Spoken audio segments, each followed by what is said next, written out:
Hello and welcome to the Testing Peers. Tonight we're going to be talking about how did QA miss this. So we're going to be looking at how bugs were left into software or products, and the blame then comes back to us and how we then deal with that. So on tonight's episode we have Simon. Hello. Chris. Hi there. Russell. Hello. And myself, David. We are delighted to be sponsored by Saffron QA. Saffron QA are specialists in testing recruitment, and they provide a range of bespoke recruitment services to organisations across the UK. For further details about Saffron QA, please see the show notes or visit saffronqa.co.uk. So before we get into the main topic, Chris. I was initially thinking that it would be quite apt for us to be talking about misheard lyrics, but we've done that already, which is devastating because I miss doing fun topics like that. So I thought instead we talk about things that we miss. What I mean by that is maybe things we had in a past workplace or even back in school days that was something that we've never quite been able to recreate wherever we've gone. And you look back fondly at that place you worked and think, that was a really good thing we had. And I haven't had that back. So I'm not talking explicitly about remote versus in office, but something you had at a workplace. I can see everybody looks ready and primed for these things. Has anybody got anything, or shall I just carry on talking? It's not a physical thing that I miss from one of my jobs, but I do miss I used to enjoy doing the outreach stuff, the outreach of going out to schools and talking to students from a STEM perspective, and being able to do that as part of my job was always great fun. That's something I've definitely missed since, and it's something I sort of almost reach out for still. I still want to know if I can help out at schools and do different stuff for charities and whatever else. So there's a book you've written, isn't there, Simon? Is there? On security for children. I have written a book for children. It's not been published yet because I can't find an illustrator. So yeah, I'd love to get it published. Have you not seen Chris's MS Paint skills? Well, that is an option, I guess. And with Amazon doing the self-publishing now as well, I could literally just get Chris to do a few doodles and then get the book out there. So maybe that's an option. Iteration 1. You'll always upgrade the images later. And if you're looking for continuous improvement, you could definitely improve on whatever I could do. I couldn't improve on it, definitely.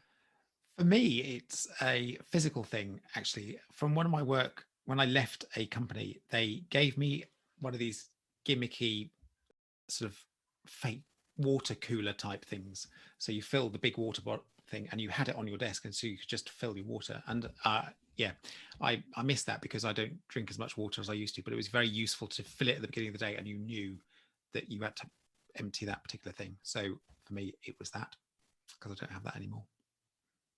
So for me, it's lunching. So I've worked a couple of times in city centre office locations. The ability to just wander into the local town with different people for different sort of foods, go to the pub on a Thursday and have a pub lunch. And the sort of traditions that come up with that sort of environment, like Tuesday is Subway Day and Wetherspoon's Friday and things like that. And that sort of camaraderie that comes from completely non-work environment related chat and fun, really. Yeah, that reminds me actually of my old place. We used to go to the pub every Friday lunchtime, and some of the guys would sit there from 12 till 3 because it was Friday afternoon. They weren't too worried about getting back to the office, but it was always the time where the patents got created, and you'd literally see people jotting down notes on the back of a beer mat and then taking it back to the office and typing it up in the system as a patent and getting it was a hotbed for innovation. We're lucky because we have had a canteen. We still have a canteen on site, and that is exactly that. People mixed within the company, and loads of ideas come out of that impromptu meeting. And there's a certain level of sort of serendipity and a spark of innovation and stimulation that you get from those sorts of things, isn't there? We actually had a pub on site at Codemasters campus, and it was called the Master's Arms. For the most part, we didn't go because we weren't paid enough money to be able to afford the beer. So that isn't really what I miss. But from working there, actually, the camaraderie with a lot of the other guys was really great, and we would play games, but games we actually enjoyed playing at lunchtime. And so, did they have to be Codemasters games? Yeah, they did not, and they were not. be it the likes of sort of Tekken, Street Fighter, Rock Band, SmackDown versus Raw, all of those sorts of games are being played en masse, either in tournaments or just as in groups, just having fun. FIFA as well was being played a lot. And I sort of missed that sort of thing. And I know you can sort of duplicate playing those games online now, but it's that thing that even though I've worked in lots of offices since then, we never had anything like that. And I do miss that. I do look back fondly at those things, and I miss it. But moving on, smooth segue. How did QA miss this was actually suggested to us by one of our good friends, Mr Colin Nee. Hi, Colin. Thank you very much for your tweet on about it. And he posted a tweet, and I'll read it for you. So it just says, another day, another how did QA miss this fiasco? Another defense of, man, I don't know, apart from calling it out in September and this chain with 47 emails saying the design was a bad idea from day one and bringing it up lots since then, I guess we really dropped the ball. Now, there's a lot of stuff we can go into on that particular situation, but he tagged us in and said maybe it's one we could dissect here. So I thought, let's go for it. How did QA miss this? Have we got any stories? Have we got any sort of advice? Where do we want to start? Have any of us actually seen this in real life? Yes, definitely have. Yes, absolutely. Of course we have. Regularly. Let's start there. Go for it. Go on, Russell. So I've seen it happen from sort of directors, executive vice presidents asking that sort of question down. And I've also seen kind of senior managers, people above me who aren't testers by trade, defending and saying it's not how QA missed it, it's how did we all miss this? Why is it there? What happened? And I've seen that work quite well because it has kind of protected the team. But I have also seen the people that are closer to the team utter those words. And I think every time I've ever seen it, or heard it, I should say, it's challenged because it's the wrong attitude. And in software and teams, no one person is responsible for any one failure. Failures of complicated systems are generally complex. Yeah, I would agree. And I think I've had experiences along the lines of, that being said by senior management, senior leadership to the team of, why did the testing miss it? Why was it not tested? I've seen people face the consequences of misses getting into production, which wasn't pleasant.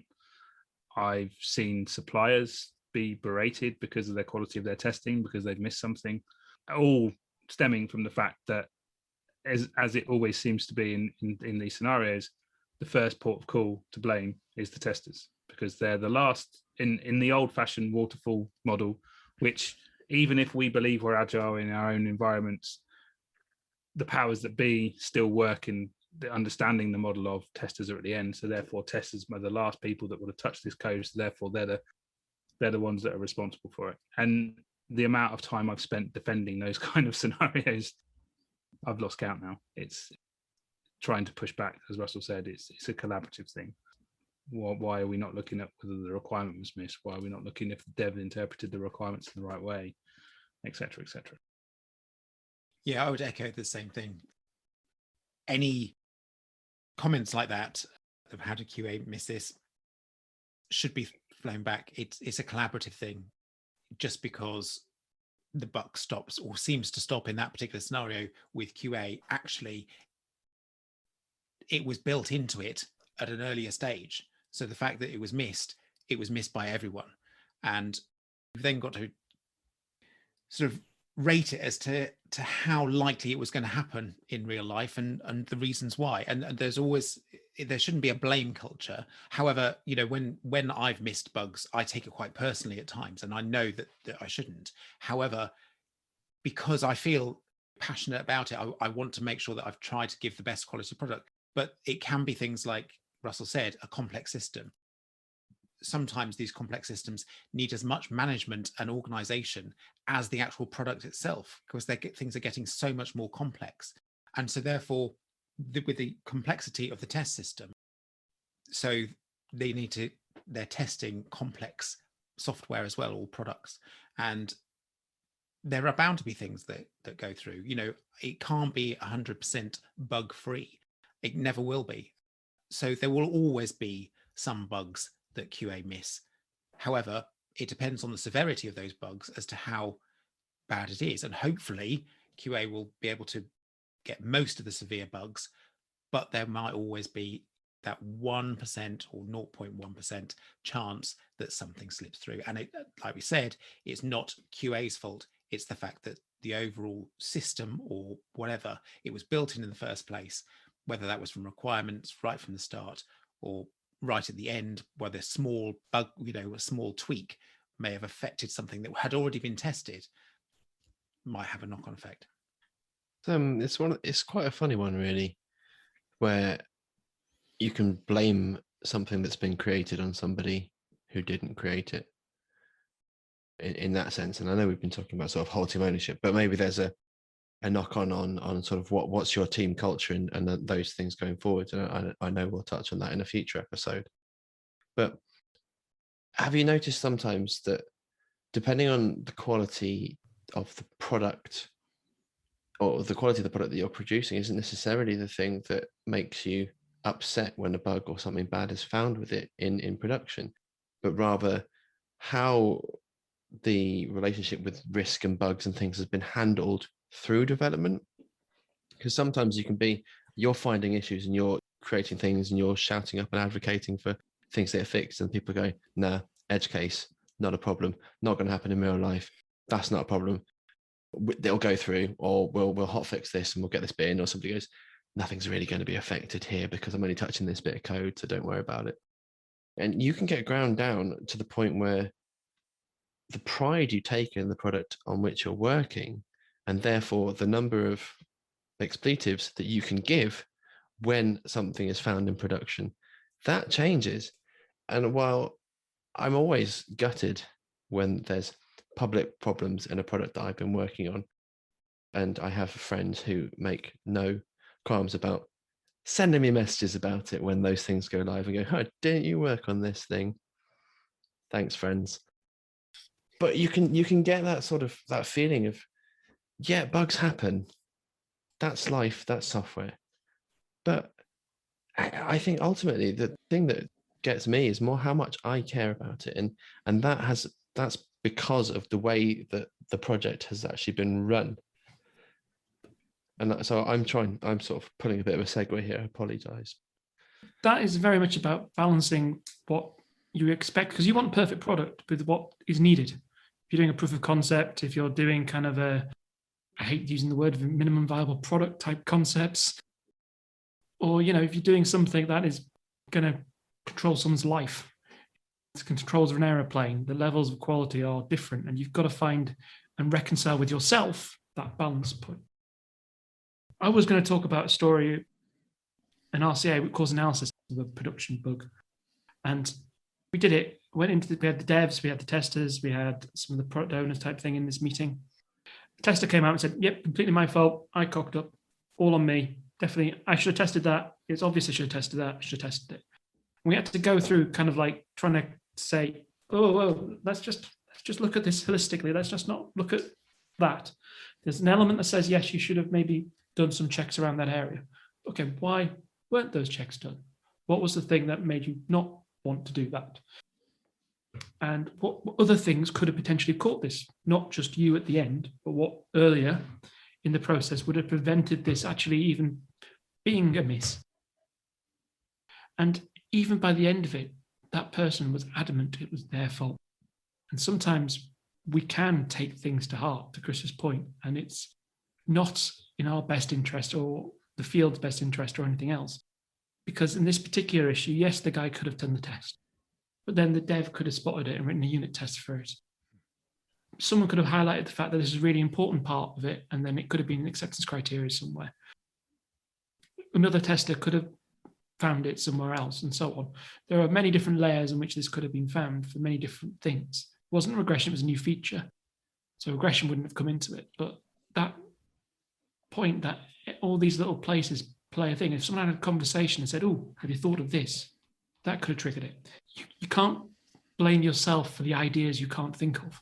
Because if you start going down that road, everything is your fault forevermore. Every decision you have to second guess. You've got to avoid that.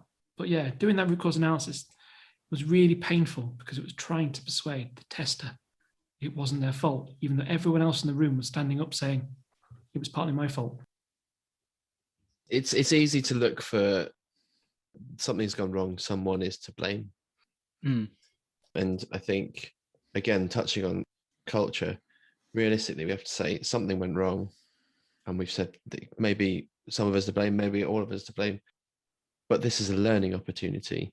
How can we make sure this doesn't happen again? How can we ensure that going forwards, we can do things better? And this has come up in our bad channel in Testing Peers Slack. And I won't go into details, but we know a bug was found in production, and we said, like, this is like a facepalm moment, but actually it's an opportunity to say, well, what can we learn from this? How can we apply this to what we're doing now? Are there other things that we can avoid happening and going live in the future?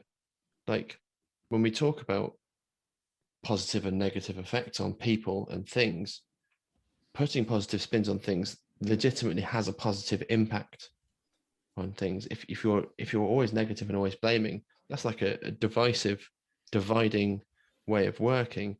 And suddenly, if you're motivated to try and avoid bad things rather than motivated to make things better, you're probably not going to make a better product. Yeah, I would agree. I think from my experience, I've got a couple of scenarios that I'll sort of briefly go through, or at least one of them. But it comes down to really an imbalance in understanding of risk, or how risk is perceived. Because you may find that the team on the ground are very much, this is a risk. We've alleviated all the major risks. You guys mentioned earlier about things being an edge case. Scenario particularly that I was going to come to is, there was this edge case that we talked about from a test perspective a few years ago now with the developers. When we identified it at the very start of a project, in the design phase, we're like, well, what about this? This is a particular thing. What have you thought about this scenario? And they're like, no, that's not going to happen. That's a real edge case. That'll never happen in the field. Unbeknown to them, actually, they'd not looked at the code behind it needing to be available on a Mac version, whatever, with a particular browser, etc. And actually, they'd not checked the analytics. And actually, this version was still very, very, very prevalent. It wasn't the most prevalent, but it was very prevalent. And it just came to that, no, and we're not going to worry about that. It's not prevalent. We don't need. It's going to mean we're going to need to refactor the code to this extent. We're not going to be able to do that. It's not going to fit in the timescales we need to get delivery out, so we're not going to do it. And that was a decision made. And there was an email thread that backed that up. And I'd said, okay, well, we've raised this with you. Acknowledge that we've sent this to you. And the project went on. We did all the testing. We didn't do any great amount of testing on that OS version because we were told it's not going to happen. And then bang, guess what happens when it goes live? And guess what happened the next day? Phone call at 6 o'clock in the morning. Why was this not tested? Why did your team not test this? And I'm like, hang on a minute. Let me dig that email thread out and I'll go back to it. And it ended up, I wouldn't say it got nasty, but there was a lot of big discussions about the fact that should have been covered. We should have coded it to be that.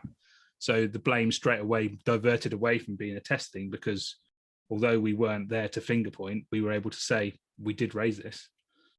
It was a risk that we called out at the very start, and we were told it wasn't an issue. But it still doesn't stop that first knee-jerk reaction of, why did you not test it? Reaction's still bad, isn't it? When it's going, Exactly. Just pointed the finger at somebody else. That's not the culture you want to be in. Exactly. There was a mistake made. Someone made a choice. Someone made a decision. Didn't use data to back it up. Yeah. And someone else disagrees with it, who was more senior by the sounds of it. Yeah. Literally common scenario, I think, as well, isn't it? It is. And like you say, though, it's that collaboration that's important. It's that, okay, we've learned from this. And that I've had a few scenarios more recently where it's not been anywhere near as major issue, but there's been a concern raised that the testing wasn't thorough enough and we should have done more testing. And whether that's true or not, what it has encouraged is a more thorough review of what testing is being done. And although it's not great to have too many checks in place, having enough checks and balances in place to be able to know holistically, yes, we're confident we're doing enough testing, and not just trusting one person to go away and do the tests and leaving it to it. having some kind of accountability within the test team and within the wider delivery teams, that everyone's happy with the amount of testing being done, does then bring a collaborative approach. And that's certainly been a positive spin on some of the things that have happened recently. I want to echo as well what people have said before. Every missed bug is a learning opportunity, and it should be seen as that. It shouldn't be seen as that blame culture, and it's a wrong way to do that. And as we've said, that should be called out. You know, it's a learning opportunity, and you can then, as Simon just said, can look at all parts of the project. If it is a particularly major or severe bug that was missed, let's look at why it was missed so early. Let's look at every part. And that can actually help with not just with the testing part, but the future projects that actually occur. And the key thing about that is everyone involved in that particular project then has experience of that. So therefore, it's unlikely to happen again. And if they go to different companies or different groups, then they will remember that. And as long as there's a sort of a lessons learned, or they can take that forward and be listened to, then it shouldn't happen again in future projects. But in any case, there will be repercussions. There will be some sort of effect on the project. And that might mean potentially more tests being done, more rigorous tests done earlier, more unit tests, which will have an effect on sort of cost and time potentially. But if it avoids the embarrassment of the bug being released into production, then so be it. But there has to be a consequence, but it shouldn't be put at the door of one particular person or one particular group. It's a collaborative thing. It is a team completely. There's a thing that my old company used to do, really, regarding, they had actually have meetings that much like RCAs, but they'd go along the lines of saying, how would we react to this thing happening? And how would we prevent it happening in the future? They would actually have like a bunch of different stakeholders or people or subject matter experts in those bits. They'd have events and they'd go over these things proactively whenever anything happened. Either they would have imagined scenarios or real life scenarios, and they'd actually cover those things. And I happen to play Football Manager quite a lot.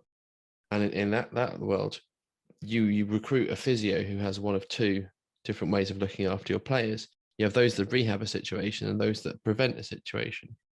And almost always, the rehabbing of a player from an injury has a much longer, painful recovery from a problem than the work put in beforehand to prevent that issue.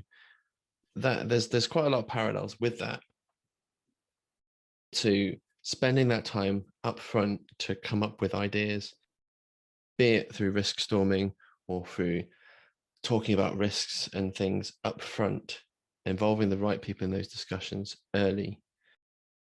Now, I know that doesn't help us when something goes live, but that's now information that we can feed into new work that we're doing to prevent it going forward.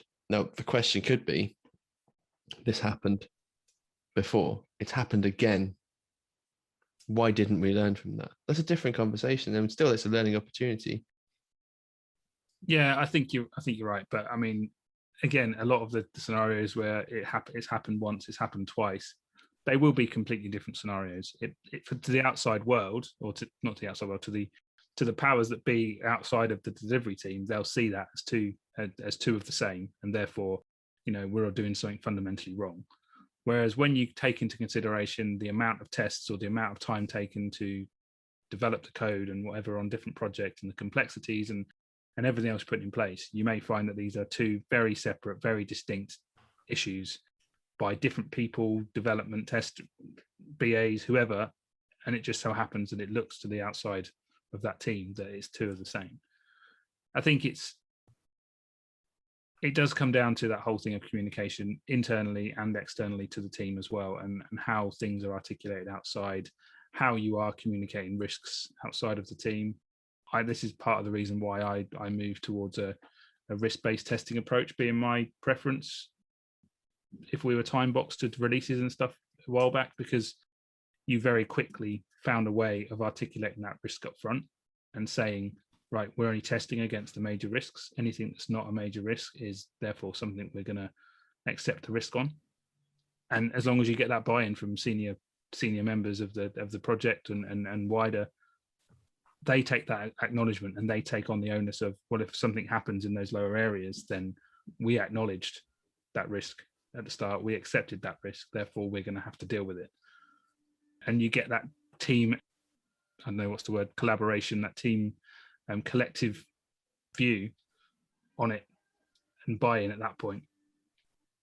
I think lots of what we've discussed here is often it comes down to communication from the very start of projects, communication between people within the teams, using Simon's example about looking back at everything else and the fact that they had evidence. If the stakeholders were aware of that at the beginning, then they might not have let that through. But because the communication wasn't there in that particular scenario, maybe that is why it was missed, and so therefore it was allowed to be released into production. I think that often communication is the main part of it, and unfortunately sometimes we have to show our communication to show that we aren't to blame, that it isn't our fault. But unfortunately that's part of the world, that there is potentially a blame culture at times, and so therefore we do need to have that evidence, which is a bit of a shame, but it's all part of life. It's one of the 3 pillars of empiricism, isn't it? Transparency, which is to do with this. So we're talking, inspecting something's going wrong, adapting, and then transparency, and maybe doing something that you feel like you shouldn't have to do, but doing it because it's communicating and it's making everything obvious early. So we're learning about something, making a change, and then communicating it. That's possibly the part of Scrum that most resonates with me and with this situation for me. And what you're trying to do is yes, you're trying to cover your back, of course, but you're also trying to make it so everyone is aware and it is clear and it is open, so that we can avoid this sort of thing, rather than I'm saying this thing because you're making a bad call and that's going to bite you in the ass, and then I can point to that later and point and say, ha, told you. That doesn't really help the situation. Realistically, it's so we can push it and say transparently, this is a problem. But there's an art to that in the way that you deliver that, isn't there? Because there can be politics in the workplace where people do stuff in public to embarrass or chastise or to show that they're the big loud voice. And so actually the art, the soft skill of being tactful, being pragmatic, being able to communicate but empathetically with people is something that is hugely underrated. And ultimately, I think this is the point we're getting to, is if we are able to identify these things, getting those things across a very difficult wall or path, it's not easy, is it? Agreed, it's not. And it's finding those, like you say, finding those paths through the scenarios in the right way, in the right mannerisms, without being confrontational or like that. Have any of you ever been in the scenario where it actually has been an issue with the quality of the testing that's caused it, and actually everything else has pointed to that fact? The reason I ask is because I did have a scenario a few years ago where actually the competency of the individual who was doing the testing, and it wasn't necessarily down to they were junior, but they thought they were better than they were, and they were very confident in that. And it probably was down to the fact that because we were stretched on other stuff, we didn't have enough resources to support and oversee and review and whatever else. But the requirements were all there. It was all laid out for them. They knew the scope of the testing, and they just didn't do some of the testing. And that was where the defect was found. And even then, go back to what Chris was saying about, the not getting into the politics of it all. I still, as a lead, as a manager at that point, did everything I could to defend my team and support my team, and used it as an opportunity to train and learn more with the team to make sure that we were in a better position next time.